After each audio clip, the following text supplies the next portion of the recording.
Hi Guy, I'm Laurie from AI Elephant. Hi guys, I'm Leo. Hello everyone, and welcome to the show. I want to start by asking Leo, and all of you listening, a question. If AI can already write our code, pass our exams, and even perform complex analysis, then what is the point of spending over a decade sending our kids to school? What are we actually trying to teach them? Wow, Laurie, that is a huge question. Isn't that what everyone is most anxious about right now? I've heard that using AI to cheat is already unstoppable.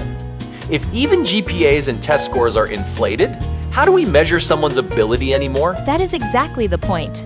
The traditional evaluation system may be failing. Today, we want to talk about what happens when the standard answer is just a click away. The focus of education must shift to things AI can't compute, like true innovation and human charisma.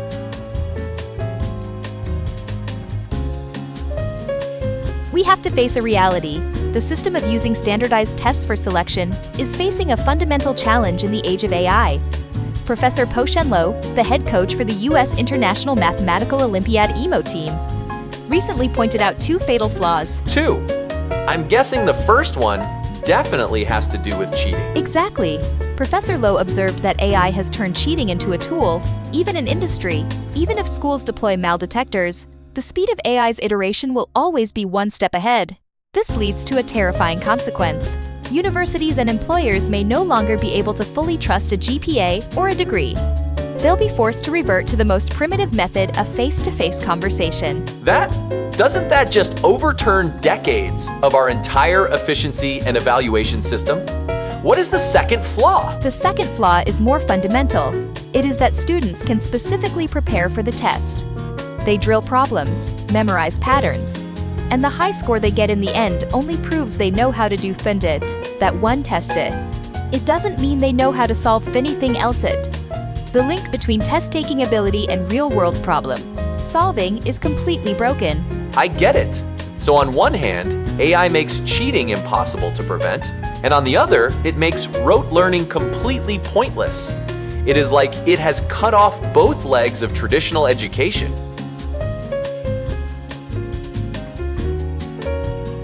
Wait a minute, Laurie! You mentioned Professor Loh is the coach for the Math Olympiad.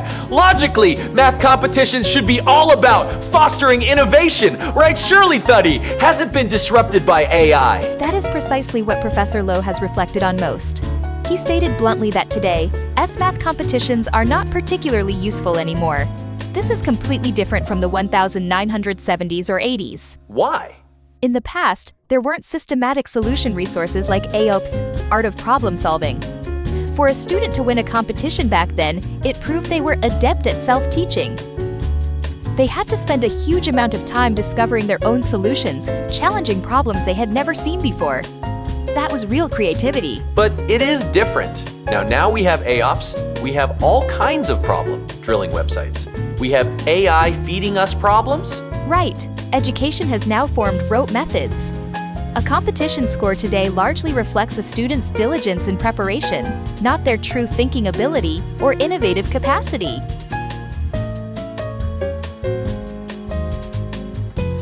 Even though AI has been around for several years, Professor Loh points out that education systems worldwide are still primarily focused on defensive measures, like preventing cheating. It is like the room is flooding, and instead of fixing the pipe, we're all just busy mopping the floor. That is a perfect analogy. We aren't truly thinking about, in the age of AI, what should they be learning? What is the real value of a degree? The AI era is forcing us to shift the focus of education from knowledge transmission to core competency.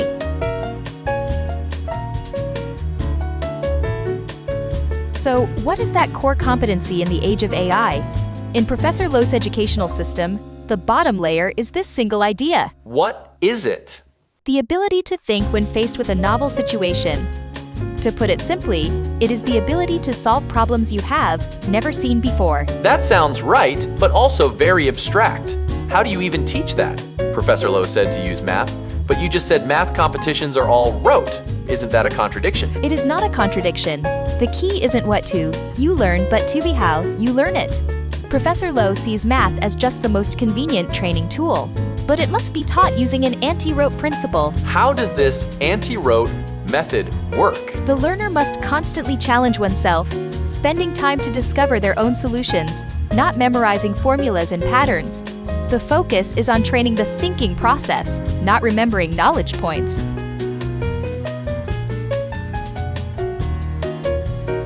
If the ability to solve new problems is the hard skill, Professor Loh also mentioned a soft skill that is extremely important in the AI era: human charisma. Human charisma?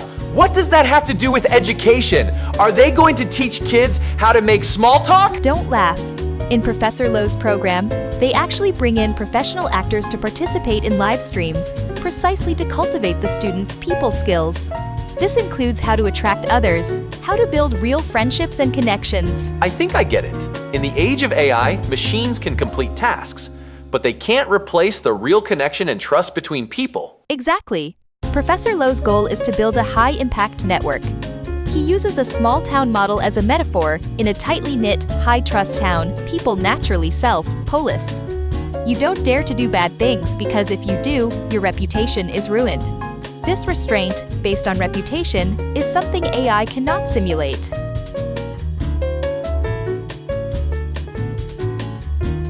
We've talked a lot about hard and soft skills, but let's get practical. As a parent, the biggest concern is choosing a major. Dr. Yunisha mentioned the AI3 concept.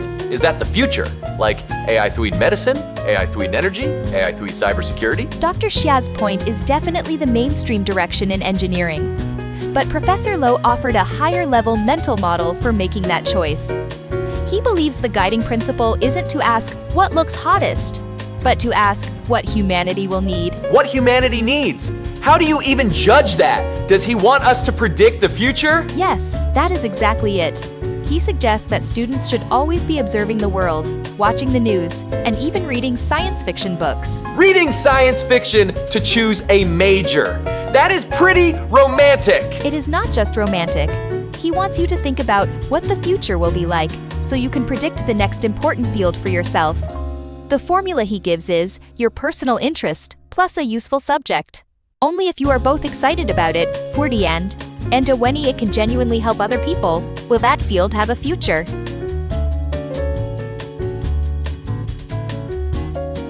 Since AI is so powerful, there is another classic question.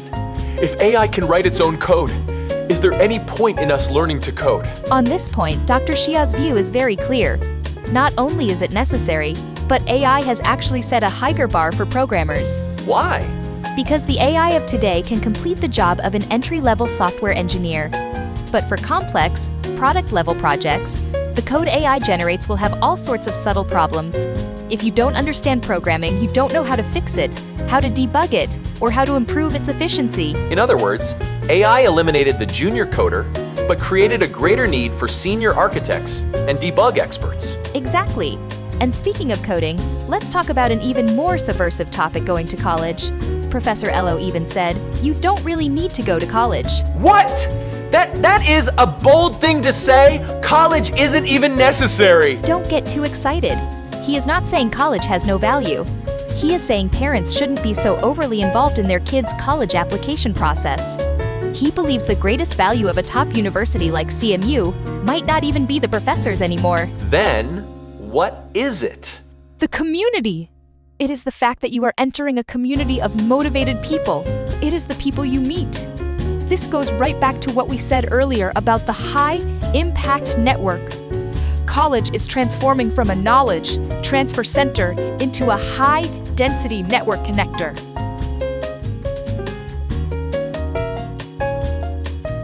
So, to summarize our conversation today, the biggest lesson from the AI era is that education must transform from knowledge transmission and validation to core competency shaping and high-dimension connection.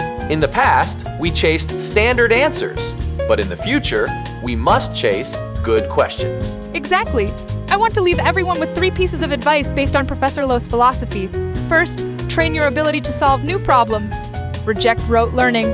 Second, when choosing your path, follow your interest and humanity's real needs, not just the hottest trends. And third, never underestimate human charisma. Go build your own high-trust small-town network. Thank you, Laurie.